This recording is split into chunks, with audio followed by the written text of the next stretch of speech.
Hey guys, welcome to another episode of Homefront Harmony. I am your host, Stevie Dahl, and I am so excited about today's episode. So I will tell you, this week has been a heavy week, and September is actually Suicide Awareness Month.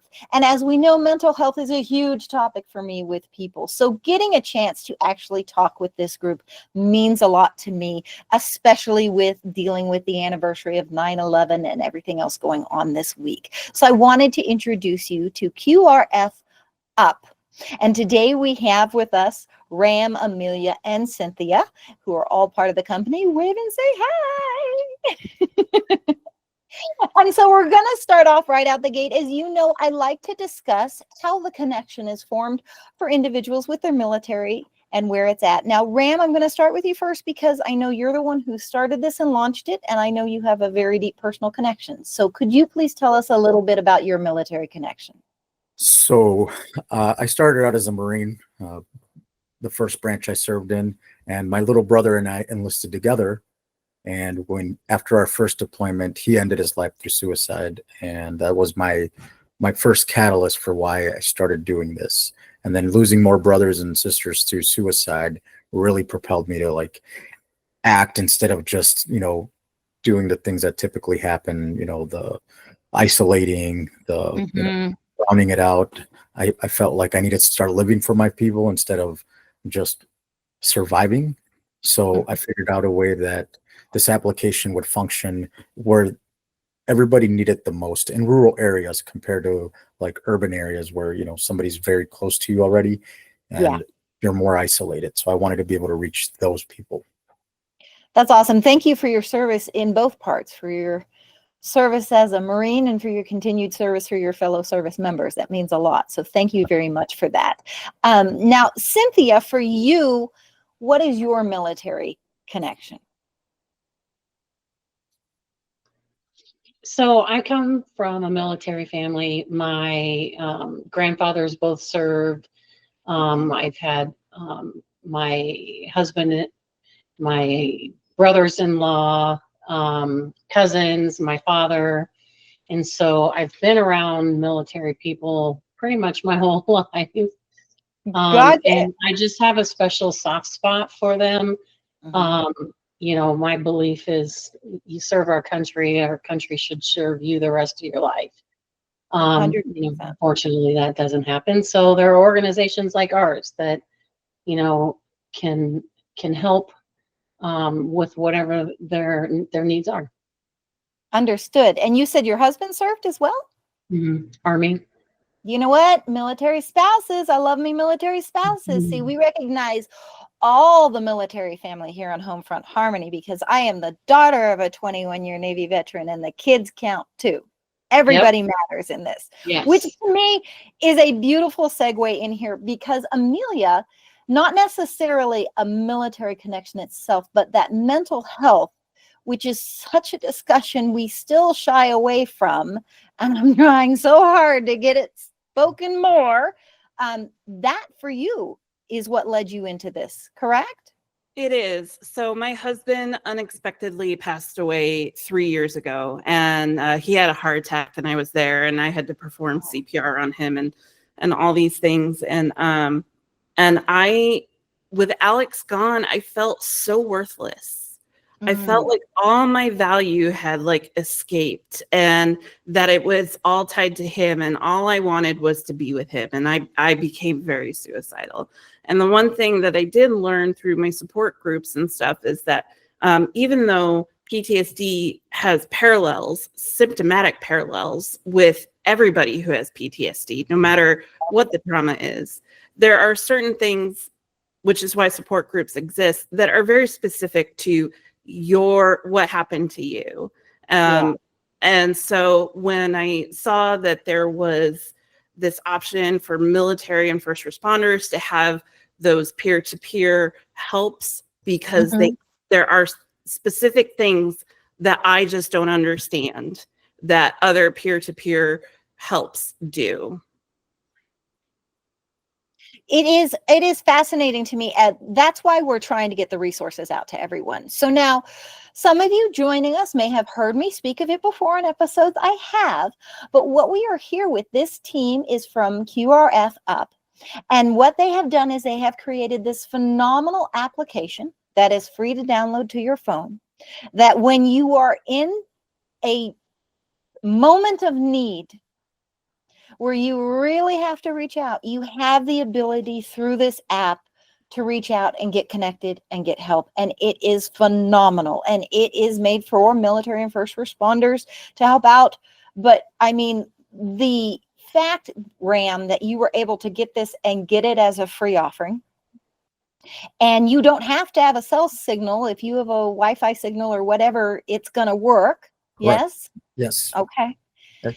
And so tell us what happens if somebody is having a moment and they tap on the app. What happens?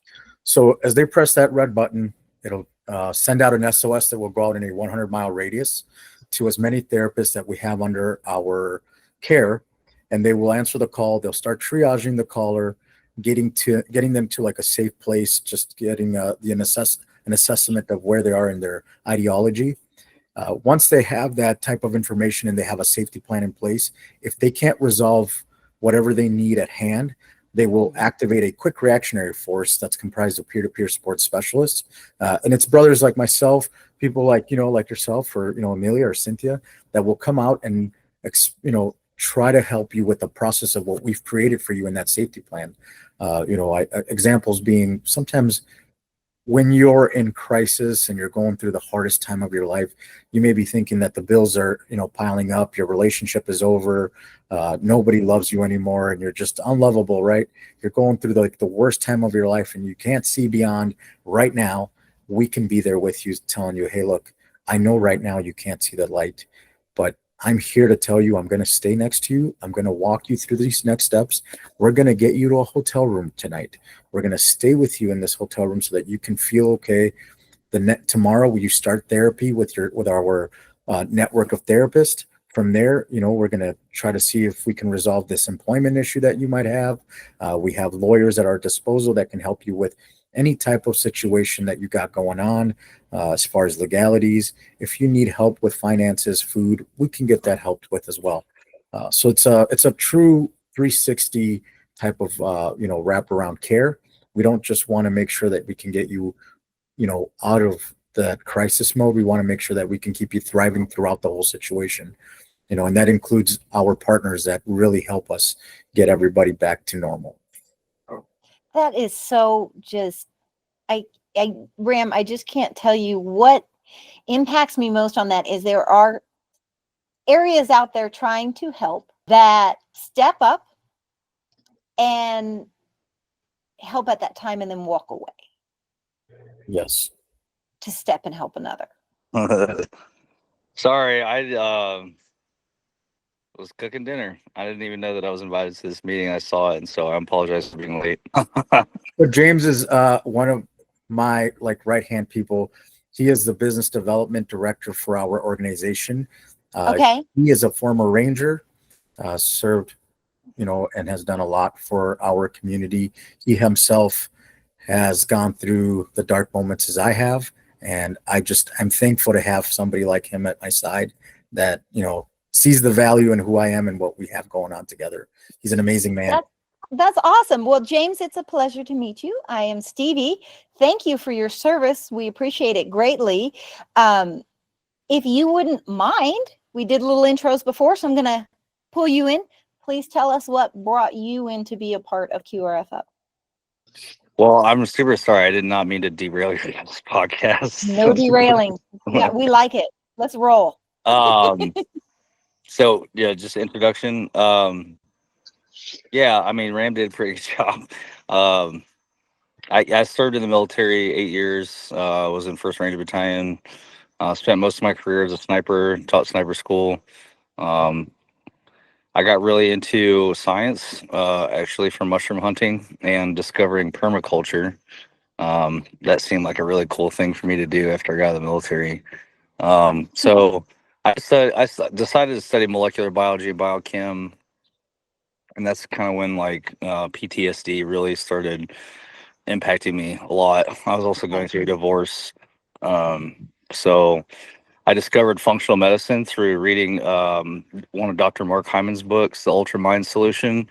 And to me, like this giant light bulb went off, and it just kind of it was so empowering to read because it like really helped me to understand that I could be in charge of my own health. And so I've been on a crusade ever since. It like, that amongst other things, that, ultimately resulted in this program that I built to teach other veterans, which covers mental, physical, spiritual, and environmental resilience strategies, is what I've used to get back into a place where I can step into the shoes that I wanted to and own my purpose as somebody that, is here to help out with the veteran community.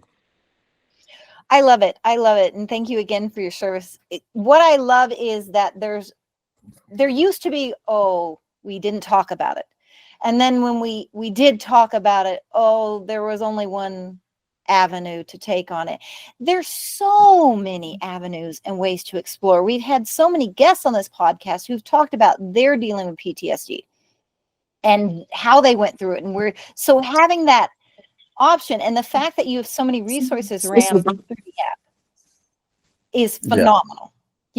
Just phenomenal. So I love that. I used to joke that I would be a great spokesperson for yoga because, like, if there's like some ranger sniper dude in front of you telling you that yoga is not gay, dude, it's really actually good for you. Maybe you could get more dudes to do it. I love it. The yoga poster child. That's awesome. Yeah. That's awesome. Yeah, I love yoga. I love it. So Ram, so they get the whole service with you guys. They get the whole protection. If I am wrong, please correct me. But if they need ambulance or law enforcement when they contact you guys, talk to me. So one of the things that we train our staff in is basic life-saving skills. So they are able to maintain the person as they need to. However, if we need emergency services, there's a toggle on our application that allows you to activate 911 with us as we're coming out with you.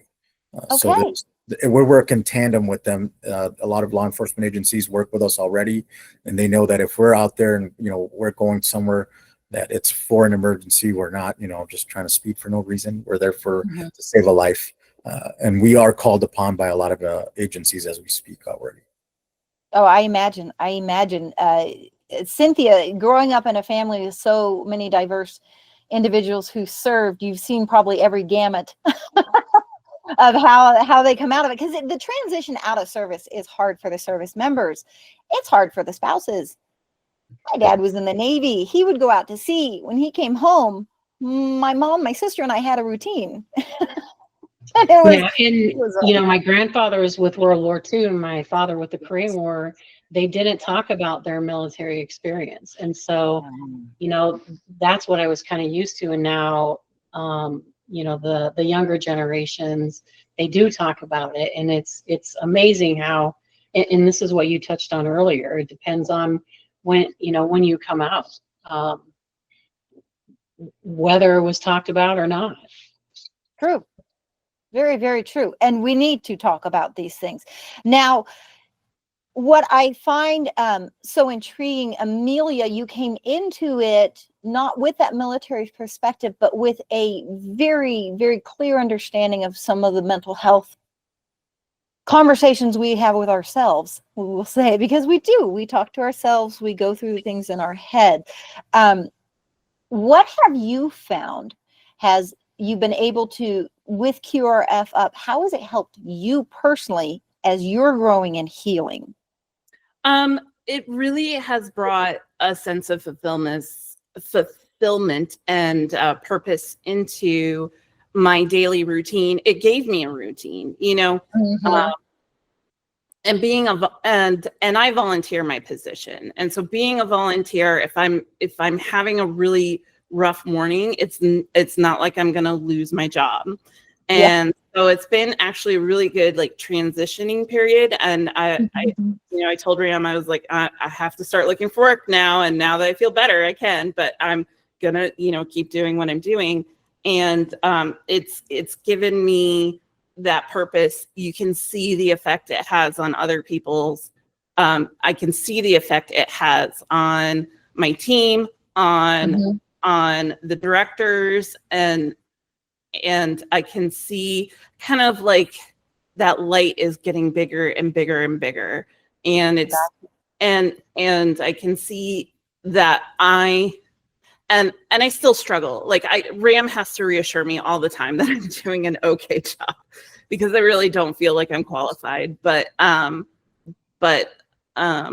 slowly but surely, like I'm feeling like, oh my gosh, I can do this. I can help people through spreading the word and doing the event coordinating, which is what I do. So, well, and I want to say, one, you have great value and worth, thank you. and you're doing fantastic. You're not just doing okay, baby doll. Okay, you are doing fantastic. But for all four of you to be so honest and candid about what led you in here, about how you feel about what you do, I can't thank you enough, because there's someone out watching this right now who probably needs to hear that someone else experienced something or went through something or had it, to get them to know there is help. It is okay. There is an avenue to pursue. Yeah. I think that some of the misconception, and Ram, you can correct me if I'm wrong, is sometimes people think that they have to wait till they're at their darkest. Yes, 100%. You don't. One of the things that I like to tell people is don't do that. Yeah, for sure. Don't do that. Like, there's nothing you can do in this world that would ever make me feel like you're not somebody that has the heart to redeem themselves. You have all the power within yourself to be better. There's nothing too dark or too angry or anything that can't be unbroken. I always talk about the Japanese, how they talk about breaking, vases or like bowls and stuff, and they rebuild them with gold, right? That's that thing that I always talk about. Those cracks just show your growth, that you were able to be broken and rebuilt again, right? We rebuild ourselves every day. We change, we grow, and that's the biggest thing of like what I talk about. Like Amelia is doing amazing in this position. She is awesome at it. She stepped in and really thrived, right? Cynthia, when she came in, she was like, I don't know if this is something I can do. And she created the whole background of this application, and James and I, we're growing this every day to get to be a national organization that's going to be the number one thing for everybody to be able to save themselves. And I have a beautiful team that just helps me make sure that my brother and sisters don't feel left behind, and like I said, we are the light in the darkness, because everybody feels dark at times, and we'll be there with you. We'll sit in the muck. I'll sit there with you when you don't feel lovable, when you don't feel like somebody's going to stay with you by your side. I won't let you go.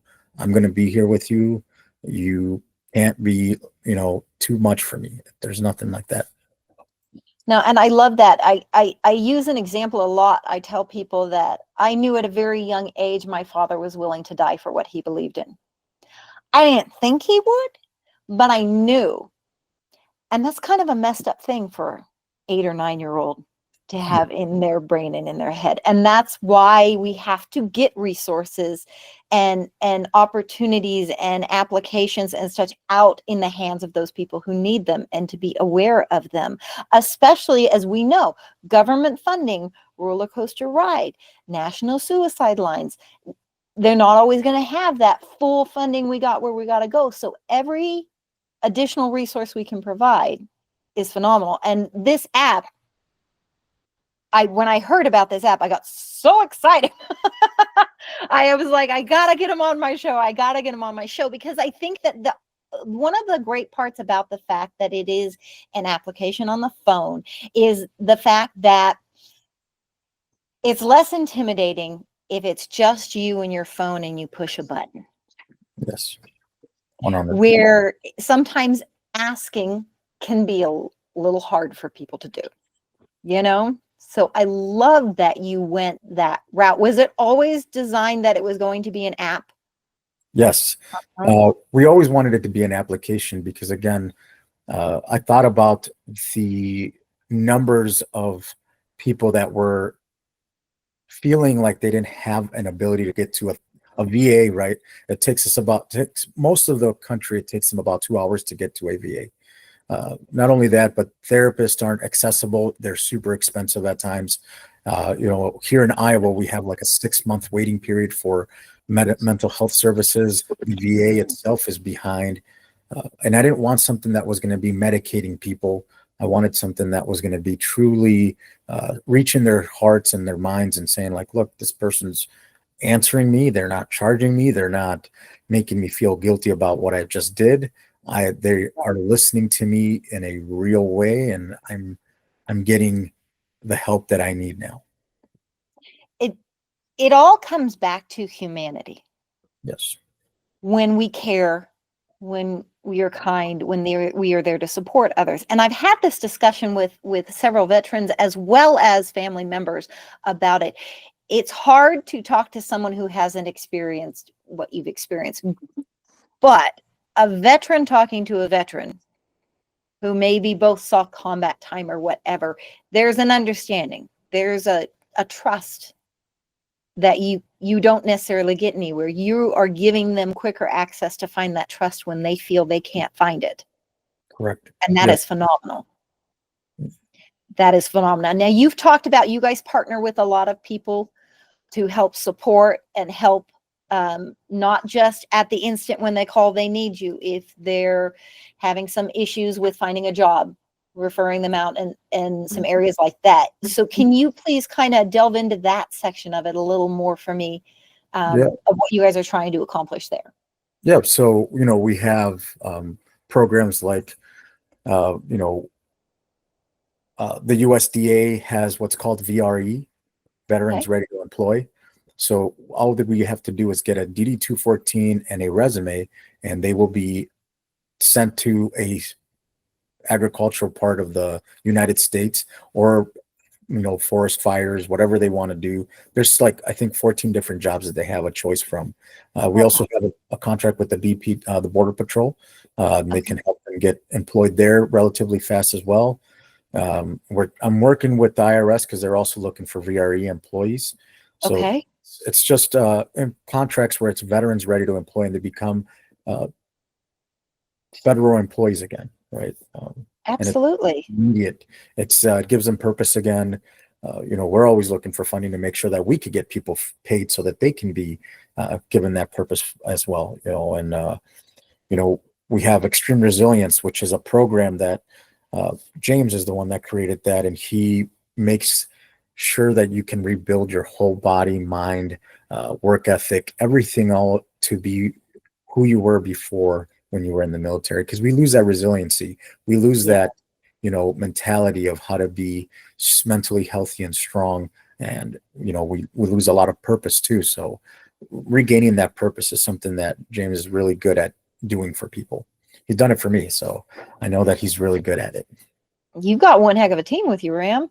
I do. I tell you what, every single person on my team, before and after, all of them have given me some sort of education into how to be better as a human for myself. I've made many mistakes, and I've not been, I would say I'm not worthy of the president title, but I am trying my best to uphold what I say to my brothers and sisters every day. Well, I would counter your not unworthiness, but I appreciate your humility in that. I love also with the app itself that it is for military and first responders. Yes. Because let's face it, a lot of military transition out and end up in first responder positions, let alone what first responders experience. And there's no other way to calculate this more than if you look at 9/11. Yes. Because those police officers and firefighters, all those individuals ran into a war in two buildings. And that, what people see, what they go through from that is so intensive. So what made you Was it always military and first responder? Was it Yes. as it was growing, we decided to add the first? How did it play out for you on that? So for me, we do a lot of research for Stop Soldier Suicide and the CDC as well. And one of the things we learned is that there's 4.6 million first responders. Okay. 54% of them are veterans. So it just made perfect sense to include them because it was like, look, they see a lot of things immediately. Over half of them are Yeah. veterans. Why wouldn't we just put them in place? We're trying to get into doing educators as well, because as you can imagine now, with all the active shooter situations happening, educators are also having to have these, really strenuous situations with PTSD involved and, traumatic situations that we'd like to assist them and help them transition out of. Oh, 100%. So in my world, my corporate job, I am in security, and active aggressor situations are commonplace. And I think that sometimes we focus on the weaponry used and don't realize the threat is so prevalent in so many other ways. And it's like we need to be proactive on all levels of that. So I think that is a phenomenal route to take with it. I think that a lot of people don't realize, since we had the pandemic, everybody who was affected by it has some sort and level of a PTSD. Some are this little, some were hit hard. It varies, and that's the way PTSD works. It's not this is exactly how it's going to work, this is how it's going to look, and this is how you're going to react situation to it. So I love that you are working with your staff and everybody's being trained to be able to help varied levels of individuals. How long has QRF Up been running? That's the amazing part. So we have only been truly in inception for about a year. Okay. We piloted our application for 1 year and then Okay. launched a year later, and have been very successful with it. We are, in our pilot alone, we were able to save 5,000 lives in one state. Amazing. And we saw the need. So we said, let's put this nationally. And we did. And we're doing it every day. That is just fantastic. So in the pilot, 5,000 lives. Yes. So far. Okay. Do we know new numbers since the pilot? We're closer to 10 at this point. Every day we pick up more people hit that button. That's awesome. So we're trying to, push it forward as much as we can. It's a battle that we know that the numbers have doubled since COVID for sure. It used to be 22 a day. It's 44 a day. That's a number that just came out of the VA this year. Mm-hmm. Yeah, it is a scary thing. We had a guest on, Bill Elmo, who does 22 Warriors Foundation, and he himself has dealt a lot with his mental health and had found alternative tracks to just going to a therapist. And that's what he's trying to offer through his foundation to help with that too, because he's lost friends. And he said there were moments where somebody came to his house because he wasn't responding, was like, let's just go play some basketball. And he did not even realize how dark he was until they were on his doorstep. And then it kind of snapped him a little bit to it. So I love the just open access that you have for people to go to use this program. And I love that you guys are expanding constantly. I mean, this is growing every day. Every day. Yeah. And it's not just your team or the app itself. It's just the word and the help that's out there for everyone. So I think that is a phenomenal reach to have out there. Now, James, I want to go back to you for a little bit, because you are now working on that overall encompassing, we're talking about how your body, mind, and soul can work together to go in it for you. And so you just started studying, when you had a little bit of PTSD hit you, but you've come back to that science edge for you. You found that connection in that. What is it that you would say to someone who's maybe struggling or or just not, as I say, it's like insecurity. See something, say something. If you think something's a little bit, that's not a bad thing to question. What would you give them as a guidance and an advice to kind of help them maybe breathe a little easier? Well, I mean, it's kind of a loaded question.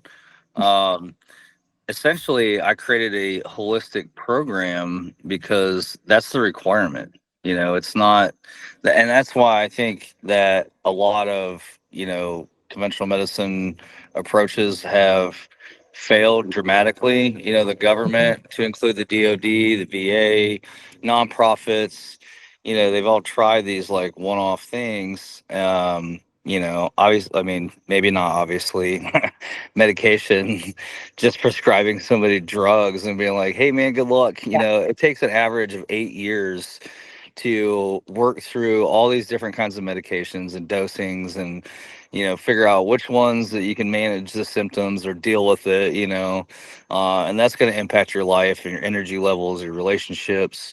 And so, yeah, I'm absolutely against, approaching treating mental health or chronic inflammatory disease with some kind of like one-off approach, right? Like I think that it Gotcha. absolutely requires for you to focus on mental, physical, spiritual, and environmental wellness, because Mm-hmm. we have the ability to choose, right, and curate an environment that will help us to be successful. Right? We can Mm-hmm. choose the types of people that we want to spend time with. We can choose how we want to respond to things. And ultimately, we can choose if we want to subscribe to a PTSD diagnosis and feel like a victim because of it. Right. Because at the end of the day, that is a choice. And that was a really hard pill for me to swallow. Stoic philosophy helped me get there, but, worrying about something that is in the past that you can't change, um, you know, Yeah. you can be afflicted by that if you want to, right? Or you can be like, you can cognitively reframe those types of situations and extract learning from it and turn it into what I didn't coin the term post-traumatic growth, right? Allow Mm-hmm. that trauma and that pain and suffering that you went through become a catalyst for growth. And a lot of times, and I'm a great example of that, that can turn into purpose for you, right? Like if you go through all this and experience that pain and suffering, you don't want anyone else to experience what that's like. And you realize that, the people that the ones that are suffering turn to are offering prescription drugs. I mean, I'm not saying it's all bad, but like that's essentially like what we're trying to do is create this like healing modality. It's like a complete paradigm shift in thinking, right? Yeah. It's not our intention to diagnose you. I don't care what your diagnosis is. Let's look at auditing your life through these different lenses and figure out what is the actions that you need to take to be more in line with your values, so that way you can step into the shoes that you want to and own your purpose, right? And I you love can that repair because, those relationships, you know. I feel like we get complacent sometimes in how we handle treatments. Oh, this is just what you do. These are just the steps you take. This is with, and when you do that, you lose the individual. Yes. And maybe that individual doesn't need that set of treatment. Maybe another route would be more beneficial to them and help them faster and in a better way. And I feel like we do that a lot. There's a lot. When my father was battling cancer, doctors were just like, oh, well, this is what we do. We do this, we do this, we do that. And my father and my mother and we're my family, we ask questions. We don't take it at face value. And so we kept asking, well, why? Well, why wouldn't you look this other route? Well, why wouldn't you go this other way? But I swear to you, he got several second opinions, and all of them would just say this almost verbatim, the same thing. And we thought, you know what? You've just gotten stuck in the route. And we got Yeah, to I break mean you that's out. what happens when you outsource your healthcare, you Yeah. know. Yeah. And we're what we're what I'm about is like my philosophy for coaching somebody is that I already know that the prescription for healing is inside of you. You already Mm, know what to do. I don't need to tell you what to do. You just need yeah. to get out of your own way, understand the difference between who you are, which is a ball of energy, occupying a meat sack, you know, Mm-hmm. and Yeah. and relearn how to be in charge of yourself. And Yeah. then you'll have all the answers that you need.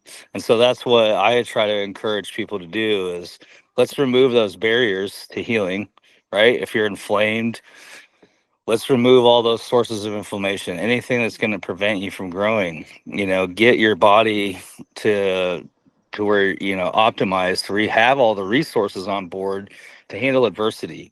Give people the tools and resources they need and the training, so that way when it happens, because it will, it's not a matter of if, it's just when, right? Right. And without having um that agency, if you will, that ability to take extreme ownership of your situation, or tools and mindsets to fall back on, then those things become way more problematic than they have to be. Absolutely. Absolutely. So, all right, Ram, I'm going to give you a little moment here to guide and tell some of our listeners how can they get the QRF Up app? Where do they need to go? What do they need to do? Multiple ways. You can get it on Apple Store, Android Store, or go to our website and become a user through there. You can also become a responder through there, a medical professional through there. So many different ways. But above all, go through the stores and you can download it. There's a couple steps that Cynthia will take you through, and then after that, you can start using the application.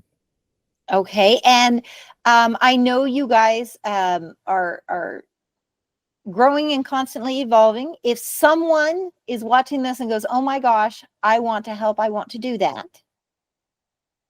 what do they do?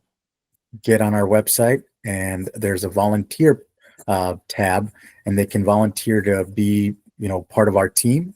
They can be part of a responding team. They can be part of the medical team.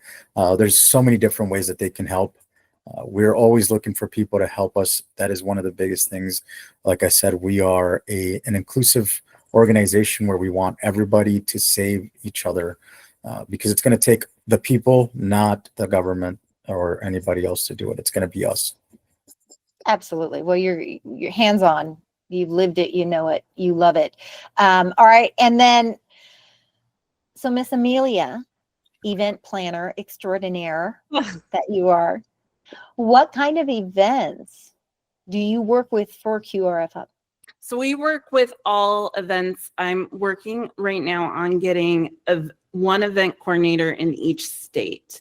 So I was the Iowa State event coordinator before I became the director, and we just finished the Iowa State Fair. We were there for all 10 days, and we were in 2 locations for 3 days.